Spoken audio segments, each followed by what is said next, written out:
Il était 3 heures du mat. Je n'arrivais pas à dormir comme d'habitude. Mais cette fois, c'était pour une raison tout autre. J'ai ressenti un vide, comme si on m'avait retiré une partie de moi.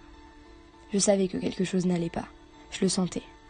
Soudain, mon téléphone a sonné. Et avant même de décrocher, je savais. C'était toi.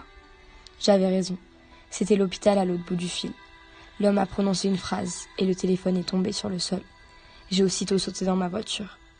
Arrivé sur place, ta mère, contrairement à ce que tu pourrais croire, était en pleurs, et ton père essayait de la calmer dans la salle d'attente.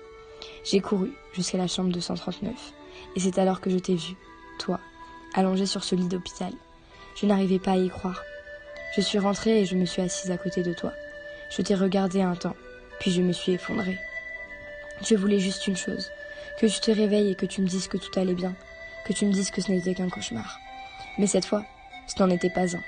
Tu étais bel et bien en train de te battre contre la vie. J'ai commencé à parler dans le vide, avec l'espoir que tu m'entendes. Mais je savais bien que tu n'entendais rien de tout ce que j'aurais pu te dire. Je me suis même énervée contre toi parce que tu m'avais promis de ne pas abandonner. Il était 4h30. Quand j'ai senti ta main serrer la mienne, je me suis réveillée en sursaut et je t'ai vu, en train de me regarder dormir. Tu m'as regardé pendant 1 minute, puis une larme a coulé sur ton visage. Je me suis approchée et je t'ai embrassée. J'ai gardé les yeux ouverts pour me souvenir de ton visage quand tu m'embrassais. Tu m'avais dit je t'aime, puis tes yeux se sont fermés à tout jamais. Jamais je n'oublierai le goût de tes lèvres sur les miennes.